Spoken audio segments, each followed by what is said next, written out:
어제 살펴본 사도행전 20장 24절의 말씀과 같이 사도 바울은 하나님의 사명을 이루기 위해서라면 자신의 생명까지도 귀한 것으로 여기지 않는 비장함을 가지고 지금 예루살렘을 향해 나아가고 있습니다. 그런데 오늘 말씀을 보면 이런 바울의 마음과는 다르게 가는 곳곳마다 많은 사람들이 바울의 걸음을 만류하고 있음을 보게 됩니다. 먼저 4절에 보면 이렇게 말씀합니다.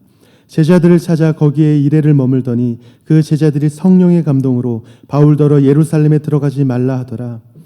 두로에서 만난 제자들이 바울이 예루살렘에 들어가는 것을 만류하고 있고, 또 8절부터 12절까지의 말씀을 보면 바울이 가이사랴에 있는 빌립의 집에 머물 때에 그때 아가보라 하는 선지자가 바울에 대해서 예언하는 그 내용을 듣고 또 사람들이 만류하는 것을 볼 수 있습니다.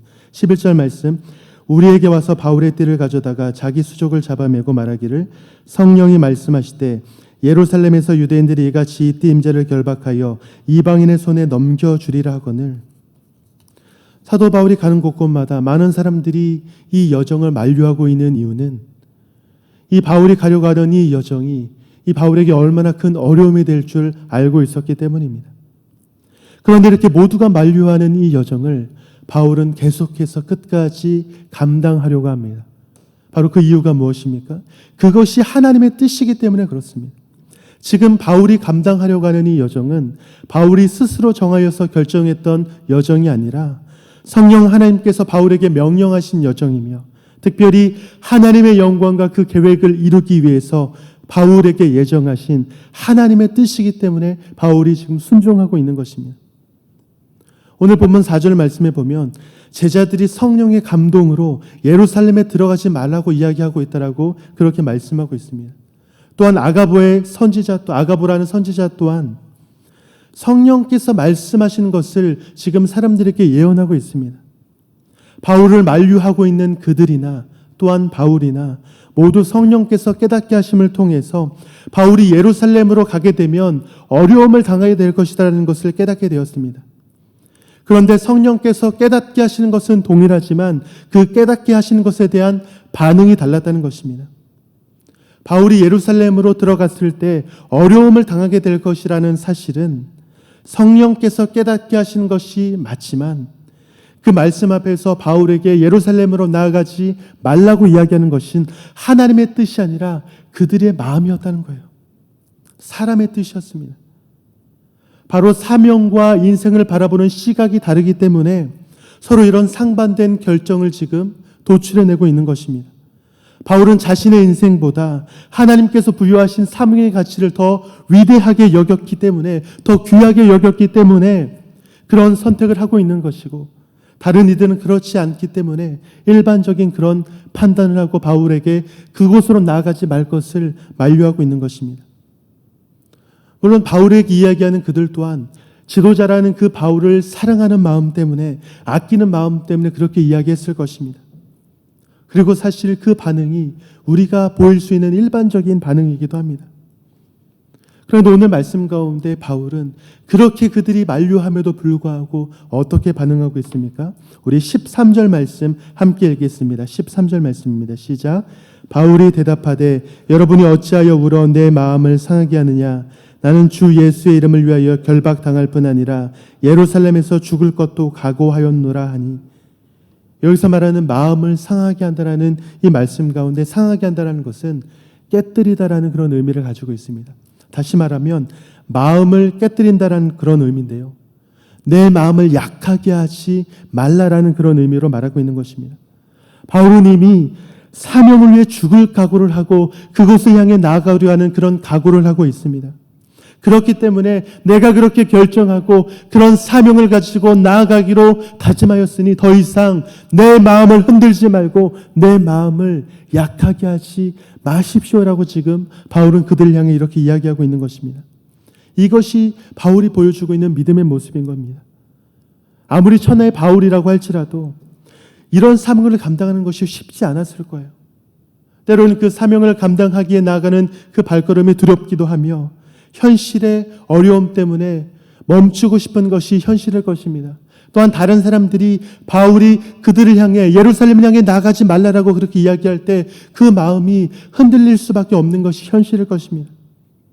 하지만 그렇다고 할지라도 바울은 다른 사람들의 이야기에 관심을 갖지 않고 현실의 두려움으로 포기할 수 없는 이유가 바로 지금 자신에게 놓여진 그 사명이 성령 하나님께서 자신에게 명령하신 하나님의 뜻이라는 확신이 있었기 때문에 그 모든 사명을 감당하기로 결정했던 것입니다.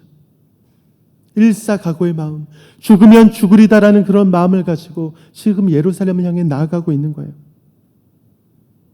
사랑하는 성도 여러분, 우리는 하나님의 말씀보다 사람의 뜻에 더 관심을 가질 때가 많은 것이 사실입니다. 그리고 어떤 선택의 기로 앞에서 나에게 더 유익이 되는 쪽으로 선택하려고 하는 것이 우리들의 일반적인 반응입니다. 그런데 오늘 사도 바울의 이 모습을 통해서 우리가 깨달아야 할 중요한 사실이 무엇입니까? 우리 그리스도인들이 살아가야 될 삶의 방식은 세상과는 분명히 다르다는 것입니다.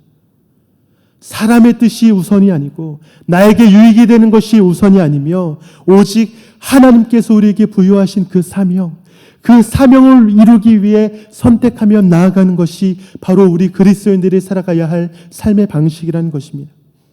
이것은 비단 사도 바울과 같이 어떤 죽음의 문제에만 국한된 것이 아닙니다.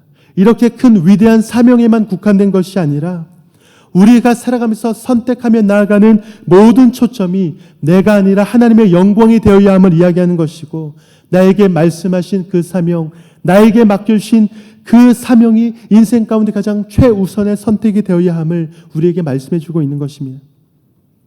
그래서 우리는 늘 우리 인생의 문제 앞에서 하나님의 뜻이 무엇인지 바르게 분별하기 위해 늘 말씀을 묵상하고 기도하는 그런 삶을 통해서 영적으로 민감한 삶을 살아가야만 하는 것입니다. 그것이 우리 인생의 문제라고 할지라도, 그것이 우리 자녀의 입시의 문제와 우리 자녀의 취업의 문제와 우리 가정의 문제라고 할지라도, 우리 인생의 그 기로 가운데 있는 아주 중요한 문제라고 할지라도 우리의 선택은 늘 하나님의 영광이자 그 사명을 위한 선택이 되어야 함을 우리에게 지금 전해주고 있는 것입니다. 물론 하나님의 뜻대로 선택을 한다고 해서 그 선택에 대한 결과가 탄탄대로로 이어지는 것은 아닙니다. 때로는 정말 가고 싶지 않은 그런 발걸음일지도 모릅니다. 고난의 길일지도 몰라요. 하지만 그럼에도 불구하고 그 길이 하나님께서 우리에게 허락하신 하나님의 뜻에 합당한 길이라면 기꺼이 선택하고 기꺼이 달려가려고 애쓰는 삶, 그것이 바로 예수 그리스도를 구주로 따르는 신자의 참된 모습이자 반응인 것입니다. 사랑하는 성도 여러분, 오늘 사도 바울이 어떤 어려움과 현실의 문제 앞에서도, 다른 사람의 만류 앞에서도 끝까지 자신의 사명을 이루려고 결단하며 그 발걸음을 내딛는 그 모습을 통해서 우리는 하나님의 사명을 부여받은 신자의 참된 모습을 깨닫게 되기를 소망합니다. 우리가 그렇게 위대한 인생을 따라가는 삶이 아니라 할지라도 우리에게 처해진 그런 삶의 현장 가운데 우리의 선택은 늘 하나님의 영광이자 하나님의 사명을 이루는 그 선택이 되어야 한다는 것을 깨닫는 저와 여러분이 되시기를 간절히 축원합니다. 이어지는 말씀을 보면요, 결국 사람들의 만류에도 불구하고 그런 사명을 이루고자 결단한 그 바울의 모습이 그려지고 있습니다. 그 선택에 대한 결과는 결국 예루살렘에서 환영받고 인정받는 그런 모습을 보여주지만 결국 유대인들로 말미암아 붙잡히며 모함을 당하며 또 핍박을 받는 모습이 이 말씀 가운데 그려지고 있습니다. 바울이 체포된 그 이유는 헬라인, 즉 이방인을 데리고 성전에 들어가서 거룩한 곳을 더럽혔다라는 그런 잘못된 모함이 바울이 잡히게 된 이유였습니다. 결국 바울은 자신을 죽이려고 했던 사람들로 인해서 많은 매를 받고 많은 핍박을 당합니다. 하지만 로마의 군대로 말미암아 그런 어려움에서 죽음의 위기 가운데서 건짐을 받게 됩니다. 유대인 중에 유대인이었던 바울이 유대인들로 인해서 모함에 빠지게 되지만 결국 이방인들로 인해서 건짐받게 되는 이런 아이러니한 현실이 지금 사도 바울의 인생 가운데 펼쳐지고 있는 것입니다. 지금 이 사도 바울은 자신의 사명을 놓지 않고 끝까지 성령의 이끄심에 순종해서 그 사명을 위해 한 걸음 한 걸음 내딛는 그 과정을 겪어내고 있습니다. 하지만 결국 그 선택의 결과가 예루살렘에서 체포가 되는 그런 안타까운 현실을 맞이하고 있습니다. 예수 그리스도를 믿고 전한 결과가 결국 감옥에 갇히되는 이런 안타까운 현실이지만 절망적인 상황이지만, 유대인들로부터 매를 맞고 핍박을 당하는 이런 절망적인 상황이지만, 하지만 이 모든 것이 우리가 바라보는 시각과 상관없이 하나님의 일하심에 대한 결과라는 것을 믿으시기를 소망합니다. 지금 이 어려움이 있어야 사도 바울이 예루살렘에서 로마로 나아갈 수 있게 되며, 결국 그런 발걸음을 통해서 이 복음이 로마에게로 전해지는, 전 세계로 나아가게 되는 그런 이 복음이 전해지는 이 사명이 나타내지고 전해질 수 있는 이유가, 이 사도 바울이 로마로 가게 된 이 모든 여정을 통해서 나타나게 되는 것입니다. 지금 당장의 현실은 고난과 어려움이라고 할지라도 이 모든 과정이 세상의 복음을 전하기 위한 하나님의 뜻과 하나님의 계획하심이라고 믿는다면, 사도 바울은 그런 믿음과 확신이 있기에 당장 내가 어떤 삶의 어떤 현실에 놓여지는가는 그것과는 상관없이 끝까지 하나님의 사명을 이루기 위해서 순종하며 나아가고 있는 것입니다. 갈라디아서 6장 14절에서 사도 바울은 이렇게 고백을 합니다. 그러나 내게는 우리 주 예수 그리스도의 십자가 외에 결코 자랑할 것이 없으니 그리스도로 말미암아 세상이 나를 대하여 십자가에 못 박히고 내가 또한 세상을 대하여 그러하니라. 사도 바울은 그리스도의 십자가, 그리스도의 복음 외에는 결코 자랑할 것이 없다라고 그렇게 고백하고 있습니다. 오늘 살아가는 우리의 모습은 어떻습니까? 바라기는 값없이 우리에게 주신 예수 그리스도의 그 복음이 우리 인생의 가장 큰 가치로 여기는 저와 여러분의 되기를 소망합니다. 그리고 그 복음을 전하기 위해 쓰임받았던 이 사도 바울처럼 우리 인생 가운데 복음을 전하는 그 사명이 우리 인생 가운데 가장 큰 가치로 여기는 저와 여러분의 되기를 간절히 축원합니다. 우리 인생의 문제 앞에서, 우리 인생의 여정 앞에서 끝까지 복음을 가장 큰 가치로 여기며 하나님의 사명을 이루기 위해 하나님의 영광을 위하여 선택하고 한 걸음 한 걸음 내딛는 그런 우리의 삶을 통하여 하나님의 나라가 확장되며 복음이 증거되며 결국 하나님께서 영광 받으시는 그런 삶을 살아가는 저와 여러분이 되시기를 주님의 이름으로 간절히 축원합니다. 우리 함께 기도하시겠습니다.